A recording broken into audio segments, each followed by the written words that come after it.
Alaska শহরে বরফের নিচে আটকে ছিল হাজার বছরের এক উইবার্ন ড্রাগন। পানির নিচে এক ফোঁটা রক্ত পেতেই হঠাৎ জেগে ওঠে সেই ড্রাগন, যে ছিল খুবই হিংস্র আর ক্ষুধার্ত, যার কারণে উৎসব মুখর একটি শহর হয়ে পড়ে আতঙ্কিত, ভয়ে জর্জরিত। তারপর কি ঘটেছিল এই শহরে, চলুন জেনে নেওয়া যাক। সিনেমার গল্পটা শুরু হয় আলাস্কা থেকে, একটা খুবই ঠান্ডা জায়গা।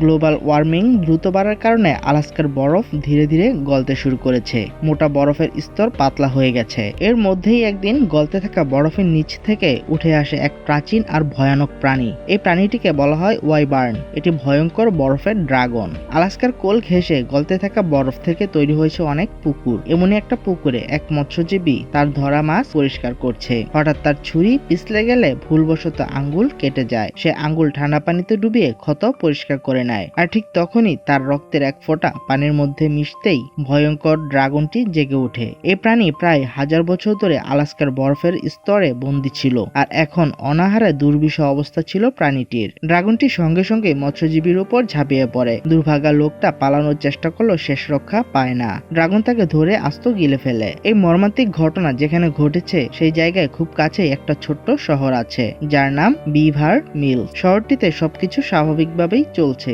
আলাস্কার দিন আর রাত অন্য জায়গার তুলনায় অনেক বেশি দীর্ঘ হয়, যেটা প্রায়ই বাইরে থেকে আসা লোকদের জন্য সমস্যা সৃষ্টি করে। তাদের মধ্যে একজন ছিল জ্যাক। সে আগে ট্রাক চালাতো, কিন্তু তার ভাই একটা ভয়ঙ্কর দুর্ঘটনায় মারা যাওয়ার পর সে সেই কাজ ছেড়ে দিয়ে এখন কাঠ মিস্ত্রি হিসেবে কাজ করে। তখন জ্যাক শহরের একটা ছোট্ট রেস্তোরাঁয় কিছু মেরামতের কাজ করছিল। ক্লেয়ার নামের একজন তাকে খুব মনোযোগ দিয়ে দেখছিল, যে এই রেস্তোরাঁর ওয়েটার। জ্যাকের কাজ করতে দেরি হচ্ছিল, তাই ক্লেয়ার তাকে কফি দেওয়ার সিদ্ধান্ত নেয়। কফি দিতে গিয়ে ক্লেয়ার ডেভিডের মুখোমুখি হয়। ডেভিড শহরের একজন পরিচিত ডাক্তার। সে ক্লেয়ারের হাত থেকে কফিটা নিয়ে নেয়। ডেভিড ভেবেছিল কফিটা তার জন্য। ডেভিড ক্লেয়ারকে ডেটে যাওয়ার প্রস্তাব দিলে ক্লেয়ার ফিরিয়ে দেয়। এটা নতুন কিছু নয়। ডেভিড যতবার ক্লেয়ারকে ডেটে যেতে বলে ততবার ক্লেয়ার তা ফিরিয়ে দেয়। এতে কিছুটা অপমান বোধ আর রাগে ডেভিড চলে যায়। পরে ক্লেয়ার জ্যাকের কাছে ক্ষমা চেয়ে জানায় যে কফিটা আসলে তার জন্য ছিল। সে জ্যাককে খাওয়ার প্রস্তাব দেয়। জ্যাক ক্ষুধার্ত ছিল, তাই সে রাজি হয়ে যায়। রেস্তোরাঁয় জ্যাকের এক বৃদ্ধ মহিলার সাথে দেখা হয়,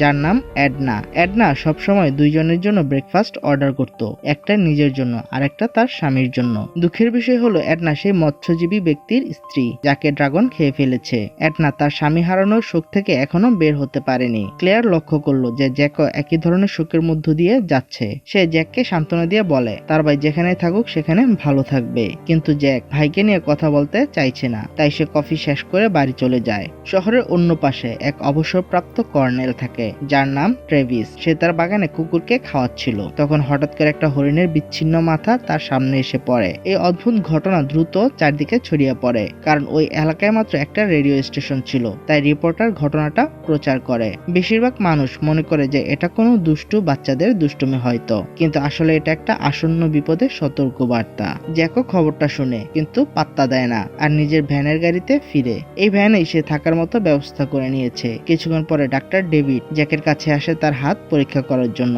যেখানে জ্যাক ব্যথা পেয়েছে, কিন্তু সেটা আসলে একটা অজুহাত। ডেভিড আসলে জানতে চাচ্ছিল যে জ্যাক আর ক্লেয়ারের মধ্যে কোনো সম্পর্ক আছে কিনা। জ্যাক জানায় যে সে এই শহরে স্থায়ী থাকার জন্য আসেনি। ভাইয়ের দুর্ঘটনার বীমার টাকা পেলেই সে চলে যাবে। ডেভিড এটা শুনে খুব খুশি হয়। ডেভিড জ্যাকের চিকিৎসা বাবদ কোনো টাকা নেয় না, বরং বলে কোনো সাহায্যের দরকার হলে তাকে জানাতে। ফেরার পথে ডেভিড গাড়িটা একটা জঙ্গলের কাছে থামিয়ে বাহিরে বেরিয়ে প্রকৃতির ডাকে সাড়া দেয়। তখন সে উপর থেকে একটা জোরালো আওয়াজ শুনতে পায়। যখন সে উপরে তাকায় তখন বিশাল বরফের ড্রাগন ঠিক তার মাথার উপর। ড্রাগনটা গাড়ির কাছে এসে হঠাৎ ডেভিডকে আক্রমণ করে। ডেভিড কোনো মতে নিজেকে বাঁচিয়ে জঙ্গলে ঢুকে লুকিয়ে পড়ে। কিছুক্ষণ পর ডেভিড ভাবে হয়তো ড্রাগন চলে গেছে, তাই সে গাড়ির কাছে ফিরে এসে গাড়ি স্টার্ট দেওয়ার সময় ড্রাগন আবার এসে তাকে আক্রমণ করে। তখন ডেভিডের কাটা হাত গাড়ির কাছে পড়ে থাকে, মানে ডেভিডকেও ড্রাগনটা গিলে নিয়েছে। পরের দিন হেইস নামের একজন লোক জঙ্গলে শিকারে গেলে মাটিতে অদ্ভুত চিহ্ন দেখতে পায়, আর খুব বড় কোনো প্রাণীর গোসলের জায়গাও পায়। হেইস জানতো এই জঙ্গলে এত বড় চিহ্ন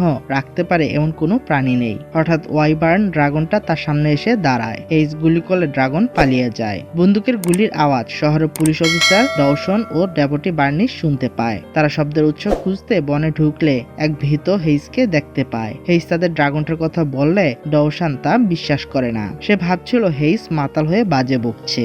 এদিকে জ্যাক বন দিয়ে যাওয়ার সময় একটা ছিন্ন হাত দেখতে পায়। শার্ট আর ঘড়ি দেখে সে বুঝতে পারে এটা ডাক্তার ডেভিডের হাত, যাকে সে ঠিক গতকালই ফার্লি দেখেছিল।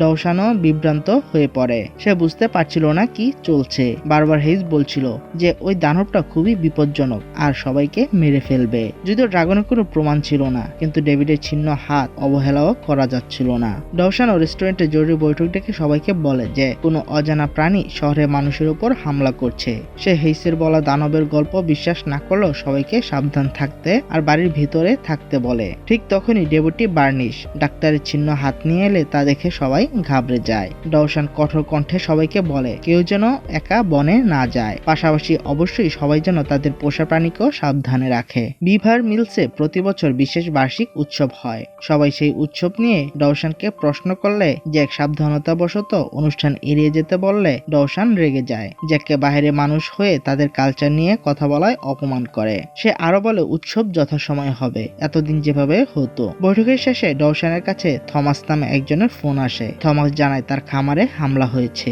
ডওশান সঙ্গে সঙ্গে খামার দেখতে চলে যায়। এদিকে অবসরপ্রাপ্ত কর্নেল ট্রেভিস এখনো ভাবছে কে তার বাগানে হরিণের মাথা ফেলে গেছে। সে হঠাৎ আকাশের দিকে তাকালে একটা বিশাল ড্রাগন উঠতে দেখে। সে সঙ্গে সঙ্গে জিপ নিয়ে পুলিশকে জানাতে রওনা দেয়, কিন্তু মধ্যপথে ড্রাগন হঠাৎ তার সামনে এসে দাঁড়ালে কর্নেল ট্রেভিস গাড়ি থেকে নেমে বন্দুক নিয়ে ওয়াইবার্নের দিকে গুলি করতে শুরু করে। কিন্তু গুলিগুলো ড্রাগনের কোনো ক্ষতি করতে পারেনি, কিন্তু শব্দের কারণে ড্রাগনটা ভয় পেয়ে পালিয়ে যায়। কর্নেল ট্রেভিস শহরে এসে ডেপুটি বার্নিশকে সবকিছু জানায়। ট্রেভিস ভাবছিল পৃথিবীতে এলিয়েনরা হামলা করেছে। বার্নিশ কর্নেলকে পাগল ভেবে বুঝিয়ে সুজিয়ে বাড়ি পাঠিয়ে দেয়। তবুও সে ভাবে ঘটনাটা ডওশানকে জানানো উচিত। ওদিকে ডওশান খামারে পৌঁছে গেল, থমাস আর ফোন ধরছিল না। ডওশান ঘোড়ার আস্তা বলে থমাসকে খুঁজতে এলে হঠাৎ সে রক্তের পুলে পিছলে পড়ে যায়। শুয়ে থেকে সে থমাসের মৃতদেহ দেখতে পায়। এমন রক্তপাতের অভিজ্ঞতা না থাকায় ডওশান এতটাই ভয় পেয়ে যায় যে সে মাটিতে লুটিয়ে পড়ে। এখানে সিন শিফট হলে দেখা যায় কর্নেল ট্রেভিস রেডিও স্টেশনে হ্যাম্পটনের কাছে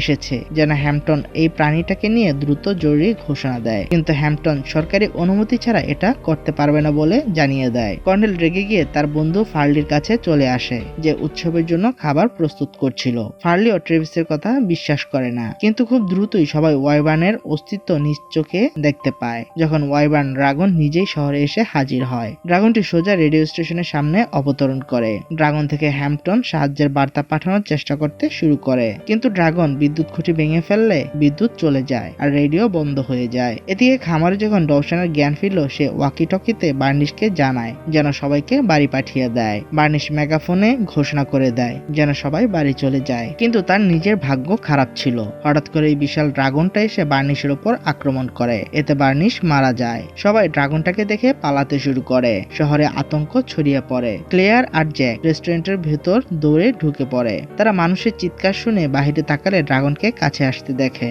ড্রাগনটা তার বড় সুচালো দাঁত দিয়ে রেস্তোরাঁর দরজা ভেঙে ভেতরে ঢুকে পড়ার চেষ্টা করে। সবাই ভয়ে টেবিলের পেছনে লুকিয়ে পড়ে। কিছুক্ষণ পরে ড্রাগন আক্রমণ বন্ধ করে, শহরের অন্য মানুষদের ধরতে আর খেতে শুরু করে।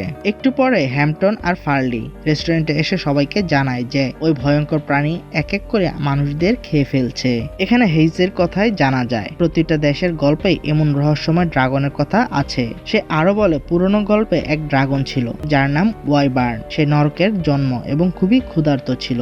গল্পকথা অনুযায়ী শুরুতে এটা শুধু খারাপ মানুষদের খেত, কিন্তু পরে এর ক্ষুধা বেড়ে যাওয়ায় এটা সবাইকে খেতে শুরু করে। ওডিন, যে ছিল দেবতাদের রাজা, একে বরফের একটা পাহাড়ে বন্দি করে রেখেছিল। এখন পৃথিবীর চারপাশে বরফ গলছে, হয়তো এতেই ওয়াইবার্নও মুক্তি পেয়েছে। হেইজ এটা জানতো কারণ তার পরিবার নরওয়ে থেকে এসেছে, যেখানে এই গল্পগুলো শুরু। জ্যাক জিজ্ঞেস করে এটা মারার কোনো উপায় আছে কিনা। ক্লেয়ার বলে যে প্রাচীনকালে মানুষ বলি দেওয়া হতো, যা আজকাল সম্ভব না। জ্যাক সিদ্ধান্ত নেয় ডওশানকে খুঁজে সাহায্য নেওয়ার। ক্লেয়ার বলে সেও সাথে যাবে। তারা দুজনে রাস্তার উপর নেমে দেখে ড্রাগনটা জঙ্গলের একটা অংশে নেমে এসেছে। ঝুঁকি থাকা সত্ত্বেও জ্যাক সিদ্ধান্ত নেয় সে একটু কাছে গিয়ে দেখবে ড্রাগন কোথায় লুকিয়ে আছে। ঠিক তখনই আরেকটা রাস্তা দিয়ে কর্নেল ট্রেভিসও ড্রাগনের খোঁজ নিচ্ছিল। সে একটা ট্রেলার দেখলো যা রাস্তার ধারে দাঁড়ানো।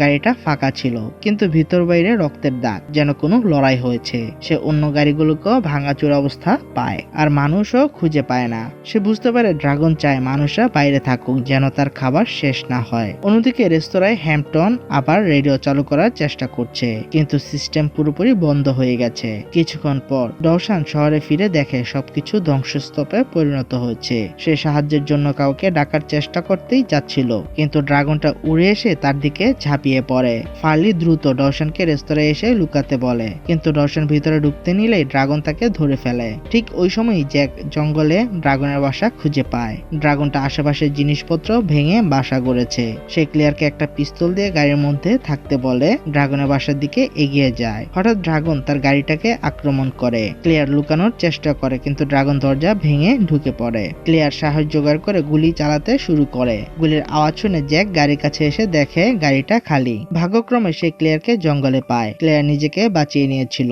কয়েক সেকেন্ডের মধ্যে কর্নেল ট্রেভিসও এসে পৌঁছায়। তিনিও গুলির শব্দ শুনতে পেয়েছিলেন। তারা বুঝলো ড্রাগনকে থামানোর একমাত্র উপায় হলো ওকে মেরে ফেলা। ওরা তিনজনই শহরে ফিরে আসে। জ্যাক কমিউনিকেটরে হ্যাম্পটনের সঙ্গে কথা বলে জানতে পারে ডওশন মারা গেছে।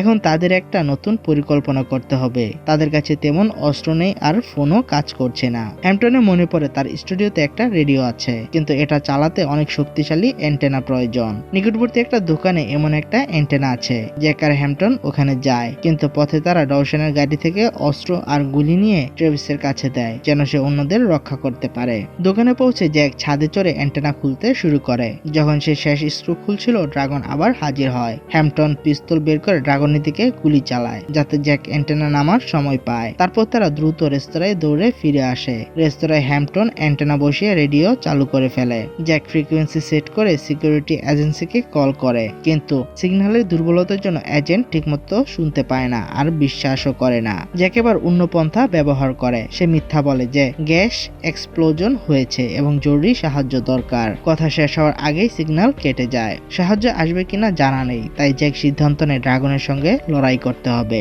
সবাই তাদের অস্ত্র প্রস্তুত করে। ফার্লি আর হেইস জ্বালানি খুঁজতে বের হয়। ঠিক তখনই ড্রাগন একটা বাড়ির ছাদে নেমে আসলে ফার্লি দৌড়ে পালানোর চেষ্টা করে, কিন্তু ড্রাগন তার লেজ দিয়ে তাকে আঘাত করে। এতে সে গুরুতর আহত হয়। জ্যাক সামনে ঝাঁপিয়ে পড়ে তাকে বাঁচাতে, আর বাকিরা ড্রাগনের উপর হামলা চালাতে থাকে। এরপর সিন শিফট হলে আমরা ডক্টর ডেভিডকে ড্রাগনের বাসায় দেখতে পাই। ডেভিড এখনো বেঁচে আছে। সে টাই খুলে হাতের চারপাশে বেঁধে রক্ত কমানোর চেষ্টা করে। তারপর উঠে দাঁড়িয়ে দেখতে পায় ড্রাগনে 3টি ডিম, কিন্তু সেই কিছু করার আগে ড্রাগন ফিরে এসে তাকে ধরে নিয়ে শহরে চলে যায়। শহরে জ্যাক আর ক্লেয়ার বিশ্রাম নিচ্ছিল। তখনই হেইজ জানায় ওয়াইভার্ন ফিরে এসেছে। সবাই বাইরে তাকিয়ে দেখে ড্রাগন ডেভিডকে মাটিতে ফেলে দিয়েছে। এটা মূলত একটা ফাঁদ। ড্রাগন চাইছিল সবাই বেরিয়ে এসে ডেভিডকে উদ্ধার করুক। জ্যাক বুঝতে পারে যে এটা ফাঁদ, তবু সে ডেভিডকে মরতে দিতে পারে না। সে তাকে বাঁচাতে এগিয়ে গেলে ড্রাগনও আক্রমণ করলে জ্যাক তার পিস্তল থেকে গুলি ছুটতে থাকে। হেইজ আর ট্রেভিসও গুলি চালায়। এর মধ্যে আহত ফার্লি বেরিয়ে পড়ে, যেন ড্রাগনের দৃষ্টি অন্যদিকে ঘোরানো যায় আর প্ল্যানটাও কাজ করে। এই সুযোগে জ্যাক ডেভিডকে বাঁচায় ঠিকই, কিন্তু ড্রাগন ফার্লিকে ধরে নিয়ে যায়। কিছুক্ষণ পর একটা রেস্কিউ হেলিকপ্টার এসে হাজির হয়, কিন্তু শহরের কাছে আসতেই ড্রাগন আক্রমণ করে হেলিকপ্টারটা ধ্বংস করে পাইলটকে মেরে ফেলে। আহত ডেভিড সবাইকে জানায় ড্রাগনের বাসায় 3টা ডিম আছে। ওই ডিম থেকে যদি ড্রাগন ফুটে বের হয়, তাহলে ড্রাগনদের ধ্বংসলীলা আটকানো অসম্ভব হয়ে যাবে। জ্যাক পরিকল্পনা করে জঙ্গলে গিয়ে ডিমগুলো ধ্বংস করে দিবে, আর অ্যাটনাকে ওখানেই রেখে বাকি সবাই জঙ্গলের দিকে রওনা দেয়। সেখানে তারা একটা পাওয়ার জেনারেটর খুঁজে পায়, যেটা ভয়ঙ্কর কারেন্ট তৈরি করতে পারে। তারা ঠিক করে ড্রাগনটাকে ওই কারেন্ট দিয়ে মেরে ফেলা হবে। হ্যাম্পটন জেনারেটর সেট করে। সবকিছু প্রস্তুত, কিন্তু যখনই জ্যাক জেনারেটর চালু করতে যাবে, সেই সময় ড্রাগন তাদের আক্রমণ করে। এতে তাদের প্ল্যান ফেল হয় আর হেইস মারা যায়। ট্রেভিস নিজের বন্ধুকে হারিয়ে পাগল হয়ে গিয়ে ডিমগুলোর উপর গুলি চালাতে শুরু করে, কিন্তু জ্যাক তাকে থামায়। জ্যাক এই ডিমগুলো কাজে লাগিয়ে ড্রাগনকে ফাঁদে ফেলার পরিকল্পনা করে। পথে তারা একটা বড় কার্গো ট্রাক পায়। জ্যাক ঠিক করে ট্রাকটা ব্যবহার করে ড্রাগনটাকে ফাঁদে ফেলবে। সে বলে সে একাই করবে, ক্লেয়ারকে নিরাপদ রাখতে, কারণ সে ক্লেয়ারকে পছন্দ করে ফেলেছে। জ্যাক ডিমগুলো ট্রাকে লোড করে ফুল স্পিডে গাড়ি চালিয়ে যায়। সে হর্ন বাজায় যাতে ড্রাগন তাকে অনুসরণ করে। ড্রাগনটা ফাঁদে পড়ে যায় আর ট্রাকটার পেছনে দৌড়াতে থাকে। ড্রাগন ট্রাকটাকে আঘাত করে, তারপর উইন্ডি স্ক্রিনের সামনে এসে দাঁড়িয়ে জ্যাককে আটকাতে চায়। সামনে একটা বড় পাহাড় আর একটা গভীর খাদ ছিল। জ্যাক ট্রাকটা পূর্ণ গতি দিয়ে খাদের দিকে চালায় আর শেষ মুহূর্তে নিচে ঝাঁপিয়ে পড়ে। ট্রাকটা ড্রাগন আর ডিমগুলো সহ পাহাড় থেকে নিচে পড়ে যায় আর বিশাল একটা বিস্ফোরণ ঘটে। বিস্ফোরণে ড্রাগন আর তার সব ডিম ধ্বংস হয়ে যায়। এভাবে বিপজ্জনক বরফের ড্রাগন ওয়াইভার্ন ধ্বংস হয়। বাকি শহরের লোকজন আর ক্লেয়ার জ্যাকের অপেক্ষা করতে থাকে। কিছুক্ষণ পর জ্যাক ফিরে এসে ঘোষণা করে বিপদ কেটে গেছে। সিনেমার শেষ সিনে আমরা দেখতে পাই জ্যাক সিদ্ধান্ত নিয়েছে সে কোথাও যাবে না, ক্লেয়ারের সঙ্গে এই শহরেই থাকবে। আর এখানেই সিনেমাটি শেষ হয়ে যায়। তবে ওর সিনেমাটি কেমন লাগলো কমেন্টে জানাতে একদমই। দেখা হবে পরের ভিডিওতে। ততক্ষণ ভালো থাকুন, সুস্থ থাকুন।